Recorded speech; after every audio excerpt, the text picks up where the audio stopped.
ఇంకో క్వశ్చన్ చూడండి. The clock shows the time 8:15. Then what will be the mirror image? ఈసారి reverse గా అడిగాడు.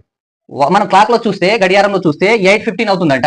దానికి ఎదురుగా అర్థం పెట్టుకొని చూస్తే మిర్రర్ ఇమేజ్ ఏం కనబడుతుంది అని చెప్పేసి అడుగుతున్నాడు అనమాట. సో ఇట్లా అడిగినా కానీ ఆన్సర్ ఒకే విధంగా చేయాలి. సేమ్ 11 hours 60 minutes లో నుంచి ఆ ఇవ్వబడిన దాన్ని తీసేయాలి. ఇప్పుడు 8:15 అడిగాడు. 8:15 అడిగాడు కాబట్టి దీన్ని తీసేస్తే ఏమవుతుంది?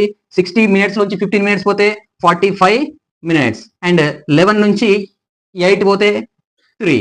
కాబట్టి ఆన్సర్ 3 hours 45 minutes అవుతుంది అనమాట. ఈ విధంగా మిర్రర్ ఇమేజ్ ని ఒరిజినల్ ఇమేజ్ ని అడిగే ఛాన్స్ ఉంటుంది. ఈ విధంగా చేయాలి. నెక్స్ట్ క్వశ్చన్ చూడండి.